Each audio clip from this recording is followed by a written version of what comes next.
বাস্তব কাহিনী থেকে নির্মিত গল্পের নাম শিরোনামহীন তৃতীয় পর্ব।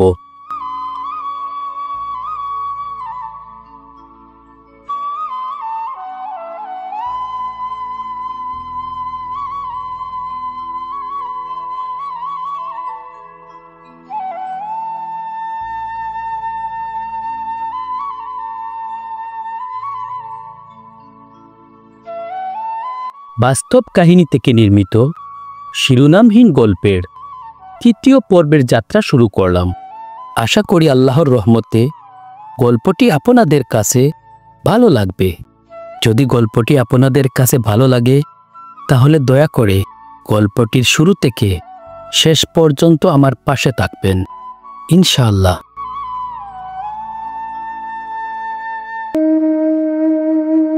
জীবনের কঠিন বাস্তবতাকে সে নিজ হাতে ছুঁয়ে দেখেছে, তাই সে অনেকটা জেদি হয়ে গিয়েছে। তবে আশেপাশে কে কি ভাবলো তার জেদ নিয়ে, তাতে তার কিছু যায় আসে না। রাগটা একটু বেশি, কিন্তু অনেকটা কন্ট্রোল বলা যেতে পারে, যদিও পরবর্তীতে ভালো করে তা উপলব্ধি করতে পারে সবকিছু। কিন্তু এর আগে হাতের কাছে যা যা পাবে সেসব জিনিস টুকরো টুকরো হয়ে যায় ভেঙে। মাঝে মাঝে নুসরাত তার শৈশবের স্মৃতিগুলো নিয়ে কাঁদে, তারপর আবার যত্ন করে রেখে দেয় ডায়েরির পাতায় বন্দি করে। এই তো ডায়েরির পাতায় আজও একটা গোলাপি গোলাপ যত্ন করে রাখা আছে। পাতাগুলো শুকিয়ে গেছে, তবুও জমিয়ে রাখা আছে। এই গোলাপের একটা বড় রহস্য আছে। এটা হলো নুসরাতের চুরি করে আনা সেই ফুলটি, যেটা সে তার এক পিচ্চি কাজিনের স্কুল থেকে চুরি করেছিল। সেই দিন তার সে কাজিনকে স্কুল থেকে নিয়ে আসার কথা। সে কোচিং শেষ করে তার এক ফ্রেন্ড জান্নাতকে নিয়ে স্কুলে গেল। ছুটি হতে অনেক বাকি। ওরা দুজন গল্প করছে কোনো এক বিশেষ মানুষকে নিয়ে। অতঃপর জান্নাত নুসরাতকে একা রেখে চলে গেল তার গন্তব্যে। নুসরাত তখন একাই হাঁটতেছে। হঠাৎ দেখতে পেল একটা গোলাপি গোলাপ।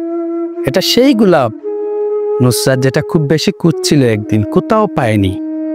সে 7-5 কি জানি ভেবে ছিঁড়ে ফেলল, কিন্তু তারপর তার মনে হলো কেন ফুলটা ছিঁড়ল? গাছেই তো ফুলটাকে বেশ সুন্দর দেখাচ্ছিল। ঠিক আছে, যেহেতু ছিঁড়ে ফেলেছে, তবে সে ফুলটা যত্ন করে রেখে দেবে, কোনোদিনও হারাতে দিবে না। অবশ্য সে সেরার সময় একবার ভেবেও ছিল যে সে এই ফুলটা তার পছন্দের বেড়ালটাকে দিবে, কিন্তু এটা তো কখনোই সম্ভব না। পছন্দের বেড়ালটার কথা একটু পরেই বলছি। না, বেড়ালটার কথা যে এখনই বলতে হয়, না হলে নুসরাতের মাঝে হয়তো কোনো এক অপূর্ণতা থেকে যাবে। ঠিক আছে, বলেই ফেলি বেড়ালটার কথা। নুসরাত নিজেই জানে না এ বেড়ালটাকে নিয়ে তার আসলে কি ফিলিংস। সে শুধু জানে সেই বেড়ালটাকে দেখার পর থেকেই তার জীবনের পাগলামিটা বেড়ে গিয়েছে। এই যেমন এই বেড়ালটাকে না দেখলে তার অস্থির লাগে, সারাটা দিন মেজাজ খিটখিটে হয়ে থাকে। বেড়ালটার কাছে থাকলে বারবার ওর দিকে তাকিয়ে থাকে। সবচেয়ে বড় কথা হলো, সে যে পাগলামিটা নিয়ে ফ্রেন্ডদের সাথে খুব হাসাহাসি করত, আজকাল সেই পাগলামিটা করে সে বেশ মজা পায়। ব্লেড দিয়ে হাত কেটে কারো নাম লেখা, মাঝে মাঝে কিছু পেইন থেকে বেঁচে থাকার জন্য স্লিপিং পিল খাওয়া, এরকম আরো কি। অথচ গত কয়েকদিন আগে ওর ফ্রেন্ডদের এইসবের জন্য গালিগালাজ করত, আর আজ তার এসবের এত ভালো লাগছে। কিন্তু কেন? হয়তো বুকের বাম পাশটায় যেখানে হৃদয় নামের কিছু আছে, সেখানে ভালোবাসা নামক কিছু একটা স্পর্শ করে গেছে, তাই তো সে এমনটাই করছে। হয়তো নিজের অজান্তেই নুসরাত এই বেড়ালটাকে ভালোবেসে ফেলেছে। নুসরাতের বাসায় সে একটা বেড়ালি, কারণ সেই অদ্ভুত মানুষটার কাছে সব মেয়েরা আপু হয়ে যায়। সব মেয়ে আপু হলে বউটা কে হবে কে জানে। নুসরাতের বেশ রাগ হয়, মানুষটার মাঝে রোমান্স বলতে যেন কিছুই নেই। তবে রোমান্স না থাকলেও আমার গল্পের বেড়ালটার বর্ণনা শুনলে যে কোনো মেয়ে পাঠকই একদিনের জন্য বেড়ালটার প্রেমে পড়তে চাইবে। তবে একটা কথা বলে রাখি, 2 বছরেও নুসরাত পুষ মানাতে পারেনি, তাই এরকম চেষ্টা করে কোনো লাভ হবে না। সেই জানে একমাত্র কার খাঁচায় সে পুষ মানবে। মাঝে মাঝে রসিকতা না করলে গল্পের কোনো স্বাদই পাওয়া যায় না, মনে হয় রসহীন।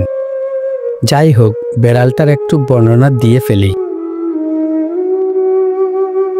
বেড়ালটার রহস্যময় দু চোখ সব সময় যেন কি একটা রহস্য খুঁজে বেড়ায়। বেশ ডিটেকটিভ টাইপের, অনেকটা জটিল প্রকৃতিও বলা যেতে পারে। দু চোখের দিকে যেন বেশিক্ষণ তাকানো যায় না। নুসরাত চেষ্টা করলে হয়তো পারত। তারপর খাড়া দুই কান, অনেক বড় একখানা কপাল, যে কপালের বাজে বাজে আবার কি অদ্ভুত রেখার টান। অতঃপর দু ঠোঁটের কোণে লুকিয়ে থাকা মৃদু যে হাসি, যেন লাজুক লাজুক ভাব। আর নাকটা রক্ত জবার মতো লাল। ফর্সা গালে এই নাকটা বেশ মানিয়েছে। বাম পাশের গালটার ঠিক সাইডে আর নাকের দিকে 2-3টা কালো তিল আছে। মনে হয় উপরওয়ালা নিজেই নজরের কালো টিপ দিয়েছেন, তবে ভুলবশত কানের নিচে না দিয়ে বাম গালে বসিয়ে দিয়েছেন। আর কণ্ঠস্বর বেড়াল বেড়াল সুর, আগেই বলেছি, তাই নুসরাত মনে হয় বুঝে শুনে নামটা দিয়েছে। তাছাড়া উনার পরনের শার্টগুলো কেটসাই শোরুম থেকে চয়েস করে থাকে, তাই সব মিলিয়ে নামটি পারফেক্ট হয়েছে। নুসরাত অবশ্য আরেকটা নামে উনাকে সম্বোধন করে, সেটা হলো লিটল প্রিন্স। কারণ উনি উনার ফ্যামিলির সব ছোট ছেলে, 4 ভাইয়ের সব ছোট ভাই। এক কথা ভাবলে খুব খুশি হয়ে যায়, কারণ তার অনেক দিনের স্বপ্ন সে ফ্যামিলির ছোট বউ হবে। কিন্তু ক্ষণিক পরেই তার মুখ কালো হয়ে যায় যখন ভাবে এটা কোনোদিনও সম্ভব না। সম্ভব না হওয়ার পিছনে অনেকটাই কারণ আছে। প্রথমত, সে একজন প্রফেশনাল ডাক্তার, যদিও MBBS ফাইনাল ইয়ারে। দ্বিতীয়ত, সে একটা আউট ডিস্ট্রিক্টের ছেলে, যা আমাদের সিলেটিরা কোনোদিনও মেনে নিবে না। তাছাড়া একটা ডাক্তার ছেলের স্বপ্নে একটা ডাক্তার মেয়েই থাকে, কিন্তু নুসরাত তো কোনোদিনই ডাক্তার হবে না। সব কিছু বিবেচনা করলে এটা কোনোদিনও সম্ভব না। আর নুসরাত কোনোদিনই তার সুখের কারণে নিজের ফ্যামিলির মানুষকে কষ্ট দিতে চায় না। জীবনে সে কতই না প্রপোজ পেয়েছে, কিন্তু সব কিছু এড়িয়ে গিয়েছে বারবার। কারণ সে চায় না কারোর সাথে প্রতারণা করতে, আবার এটাও চায় না নিজের জন্য ফ্যামিলিকে ছোট করতে, কষ্ট দিতে। তাই হয়তো দুষ্টমি পর্যন্ত সব কিছু রেখে দিয়েছে, সামনে আর যেতে চায়নি। কিন্তু মাঝে মাঝে কিছু অনুভূতি কোনো কিছুরই বাধা মেনে নেয় না। নুসরাতের এ বেড়ালটার নাম হচ্ছে নীরব। উনি নুসরাতের টিচার ছিলেন। টানা 2 বছরের সম্পর্ক ওনার সাথে। তবে ভুলটা নুসরাতের একার নয়, উনি সব সময় একটা ভাই বোনের সম্পর্ক তৈরি করে গেছেন তার স্টুডেন্টদের সাথে। এক্সট্রা ট্রিট, এক্সট্রা কেয়ারিং হয়তো অবুঝ নুসরাতের মনে ভালোবাসা নামক ফিলিংসের আবির্ভাব ঘটিয়েছে। নুসরাত নিজের অজান্তেই ভালোবেসে ফেলেছে নীরবকে। নুসরাত কখনো এটা চায়নি, কিন্তু সবকিছু মানুষের নিয়ন্ত্রণে থাকলেও মনটা তো আর থাকে না। তাই হয়তো নুসরাতের এরকম ভুল হয়ে গিয়েছে। নুসরাত বলে থাকতে চায় এসব, ভাবে কি লাভ এই মিথ্যা ফিলিংসের, আবার ভাবে কি লাভ এই মিথ্যা ভালোবাসা।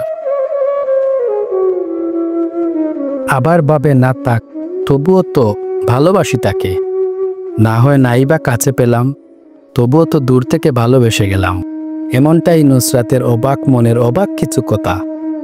আসলে মনের ঘরে একবার যে দক্ষিণ হাওয়া ঢুকে পড়ে, সে কি আর উত্তরের বারান্দা ছেড়ে কোথাও পালিয়ে যেতে চায়? জীবনটাকে এখন সে বেশ নরমাল করে ফেলেছে। স্বপ্নগুলো তার খুব কাছে এসেও দুঃস্বপ্ন হয়ে গেল। তবুও সে সেই দুঃস্বপ্নের মাঝে সুন্দর একটা অনুভূতি খুঁজে নিতে চায়। হয়তো এরই নাম ভালোবাসা।